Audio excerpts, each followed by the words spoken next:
Hello once again, theorists. Welcome to Matpat Plays. Today we are playing the scariest game of all creation.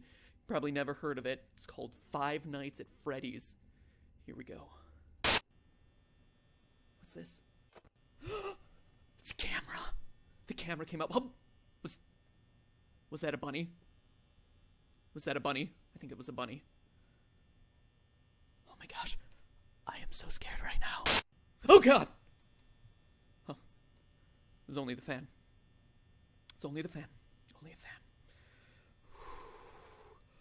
I have never played a game this intense. Oh god! Shut the doors, shut the doors, shut the doors! Oh, please don't see me, please don't see me, please don't see me, please don't see me, please don't see me. I'm so scared right now. I'm so scared. Can you tell how scared I am right now?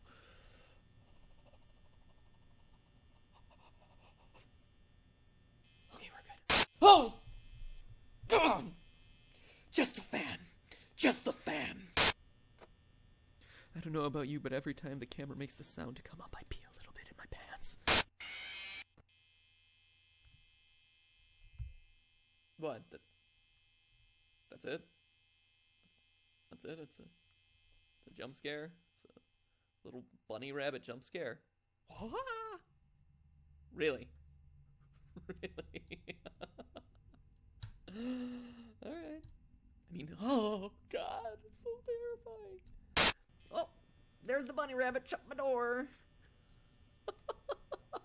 Man, this is truly compelling gameplay. Oh my gosh, guys, I'm almost out of power. 11% and it's 5 a.m. I don't know if I'm gonna make it. Oh, please don't get me, Freddy. Please don't get me, Freddy. Come on. Is this what it takes to get views on YouTube? What is this?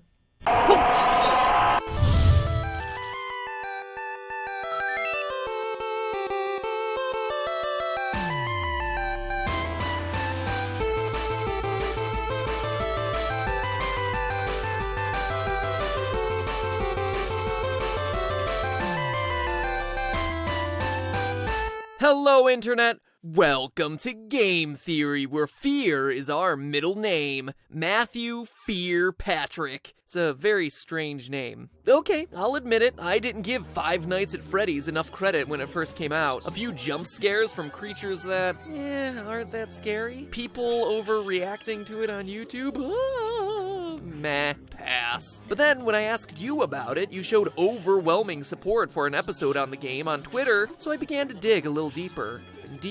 And what I found was some of the most interesting storytelling, most intriguing mysteries, and most disturbing events I'd read about in a long time. Now, if you were just to play the game straight through 5 days, the story would actually come across as pretty superficial. You're the new night guard watching the security cameras at a Chuck E. Cheese-style restaurant called Freddy Fazbear's Pizza. 4 animatronics roam the halls at night because the owners don't want their servos to lock up. Bad news is, you can't let them near you, or else they'll kill you on the spot because you look like a naked endoskeleton. Ow, ow! Show them those circuits! Apparently, one of them bit someone back in 87, presumably 1987. And the past guard leaves you recorded phone messages to act as your tutorial, that is, as much as he could record before he got himself killed. And that's it! Stay 5 nights, collect your paycheck, done, game over, play something new. But playing it that way is doing the game a huge disservice, because that's not even scratching the surface. If you're really observant, you start to unravel the layers of unsolved mysteries around this place. You find that there's a 5th animatronic, that posters on the wall will change randomly, that news clippings appear and disappear, telling the dark secrets of this twisted place. Putting it all together, here's the rest of the story. Freddy Fazbear's Pizza, once a popular restaurant, fell into hard times when 5 children went missing there after being lured to a back room by a man dressed in a character costume. Though a suspect was caught and convicted, the bodies of the children were never recovered. The pizzeria was also threatened with shutdown due to sanitation complaints, as foul odors started to come from the animatronics, blood and mucus oozing from their eyes and mouths. The last article, written years after the incident, states that the pizzeria would finally be closed by year end. In addition to the core 4 robots, Chica, Bonnie, Freddy, and Foxy, there's also a 5th, unofficially referred to as Golden Freddy. Ignoring Ignoring the rules of physics, Golden Freddy appears and disappears at will, can inexplicably travel through doors, wherever, causing strange hallucinations. And when he attacks you, you're not taken to the typical game over screen, your game crashes. So that's unsettling. And there's also strange messages appearing on the walls, repeating the words, "It's me." According to the game's creator, the place is indeed haunted by what we can only assume to be the spirits of the 5 lost children. So that's the gist of it. Murder, missing children, foul odors, killer robots, and pizza. But that story leaves a lot of lingering questions. Who is your character? How's he fit in? Why does he stay for 5 nights when he's very clearly confronting the possibility of death? What more can we know about this terrifying Golden Freddy? And most importantly, what is the complete story behind Five Nights at Freddy's? They're all good questions about a delightfully incomplete and mysterious story with just enough threads to keep you theorizing. So now, if you'll indulge me, let me reciprocate that story with one of my own. I think you'll find it interesting.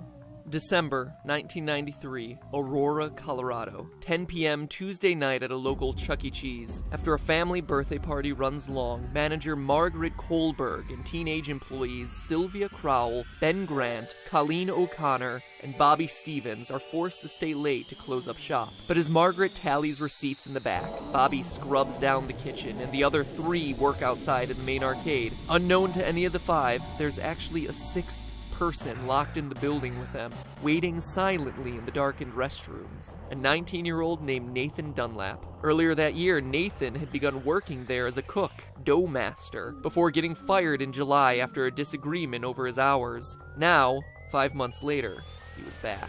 At 10:05, he left the bathroom, pulled out a small caliber handgun, and proceeded to execute everyone in the building. First Sylvia, then Ben, then Colleen. Dunlap then moved to the kitchen, where he surprised Bobby Stevens. The bullet entered Bobby's jaw, sending him sprawling onto the ground. Then finally, Nathan moved to the back, the office, where Margaret opened the safe before Nathan shot her twice, proceeded to grab her bag, filling it with $1,600 in cash, arcade tokens, and keychains. Spurred on by the building security footage, police were at his home a few hours later, where he was promptly arrested. Eventually, he was tried and sentenced to death, but his story re-entered the news just recently as his punishment has been postponed, leading people to debate whether he's able to sleep soundly, knowing that his execution has been delayed. This is a tragic story, a disgusting waste of human life, and one that I won't joke about or make fun of in any way, but I want to address it because I have a strong suspicion that this story is the one that inspired Five Nights at Freddy's. Let's look at the facts. First, I don't think that there's any doubt that Freddy's is a parody of Chuck E. Cheese. From the singing animatronics to the alliterative naming of the characters, the parallels are just obvious, so the setting is certainly the same. Next, what year does Five Nights take place? The time is certainly kept vague, but there are clues that we can put together. For one, the Chuck E. Cheese franchise had a tremendous period of growth and success in the late 80s and early 90s, but started to decline along the same time as arcades, with at-home video game consoles taking center stage. So that's one clue, but we can get even more detailed, specifically with your character's paycheck. Each night you're working a 6-hour shift, and you're spending 5 nights there. So that's 30 hours of total work time for $120. In total, $4 an hour. How can they do that? That's below minimum wage for 2014. But in 1990, minimum wage was $3.80. In 1991, it was raised to $4.25. And by 1996, you were looking at about $5 an hour. So the game seems to take place between 1991 and 1996. The Nathan Dunlap story took place in 1993. But let's move on to the most important comparison, the victims. In the game, there were 5 child victims. In the real-life story, there were also 5 victims. But we can get even more specific. Online theories about the game always tend to draw a parallel between the number of kids missing to the number of animatronics, saying that the children's bodies were stuffed in the various suits. And this appears to be true. Bonnie and Chica both have moans and raspy breath sound effects, as though someone's trying to cling to the last threads of their lives stuffed inside the costumes. And other sounds made by the animatronics are just slowed down versions of children's laughs and loud screams. Additionally, as the news clipping mentions, the suits ooze blood and mucus and begin to stink, like decaying bodies or reanimated corpses. So 5 victims, 5 suits, seems like a slam dunk, but nowhere does it say that all 5 were murdered, only that they went missing and couldn't be found. Also, the trouble a lot of people have with this theory is Golden Freddy. Why is that guy so limp and lifeless? So unlike the others. It's weird, until you go back to the real life story. Yes, there were 5 people shot that night in Chuck E. Cheese, which matches the 5 victims in Freddy's story, but of those, 1 survived. Bobby, the one from the kitchen, miraculously survived the shot to his jaw. After he was knocked to the floor by the bullet, he went limp, played dead, to avoid the killer coming back to finish the job. And that relates exactly to the advice you're given on night 3 by the phone guy. Try playing dead. Go limp. Again, let me reiterate that I'm not trying to make light of the real-life events by comparing them to bear costumes and animatronics, but I do want to point out that these similarities do exist. And what else is limp and appears to be a lifeless, empty suit in the game? Golden Freddy. Surviving the attack, Bobby was able to go to trial and be a damning piece of evidence in the case against Nathan Dunlap, ultimately leading to his death sentence. Which animatronic surprises you by appearing randomly? The one you don't expect and has no clear pattern? Golden Freddy. It's also worth mentioning that of all the cameras in the restaurant, one is always black, preventing you from seeing what's going on. That camera is located in the kitchen, leading many to assume it's where Golden Freddy hides, which just so happens to be the place Bobby was able to survive the attack. So I ask, odd coincidence or source of inspiration? In fact, if you think about it, the behavior of the animatronics really corresponds with key features of each of the real-life story's victims. We just covered Golden Freddy and Bobby, but the rest have strange parallels too. Bonnie goes into the utility closet filled with floor cleaning supplies, the most prominent ones being a mop and a broom. It's probably one of the most random rooms in the game, until you consider that Ben, the second victim, was vacuuming at the time of the attack. Foxy is kept sequestered in the back of the building, behind a curtain, more aggressive than all the rest, similar to the way Margaret, the manager, was in the back office counting receipts at the time of the murder, and her role as manager would inherently make her more aggressive or assertive. Sylvia was closest to the bathroom and was cleaning up the salad bar at the time of the attack. Chica walks past the bathroom and is associated with food. And Freddy,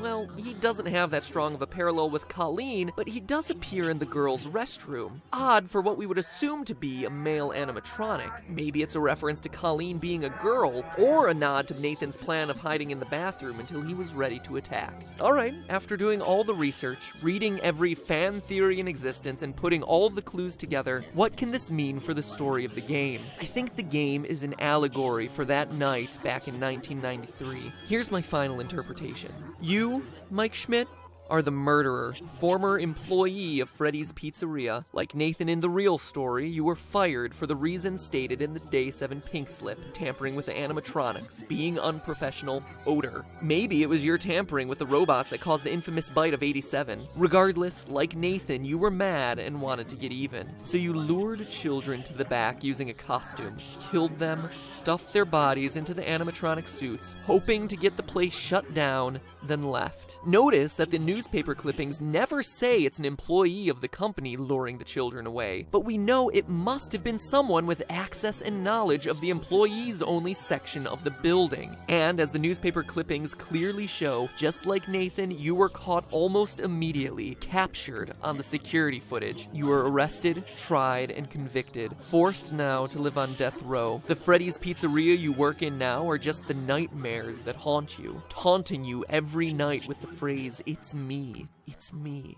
It is you. You are the killer. The nightmare is also why everything is so surreal. Posters switching at random, heads on the animatronics glitching, Golden Freddy appearing and disappearing at will, taunting you as the one that got away. It's also why you're only at the pizzeria from midnight to 6 a.m. every night. It's a nightmare. It's in your sleep. It's a place you created, a restaurant long closed as evidenced by the spider webs, and overrun with angry spirits out for revenge on you, and you alone, as the one who took their lives, as evidenced by them completely ignoring the naked endoskeleton elsewhere in the building. It's also a place you can't escape from, why you find yourself back there night after night, even after you complete your 5 nights. See you back next week, the ending text goes. You're unable to leave this terror, the threat of death, the guilt, because it never ends. And in a delightfully ironic twist, your personal hell forces you to supervise the exact same security footage that led to your capture in the first place.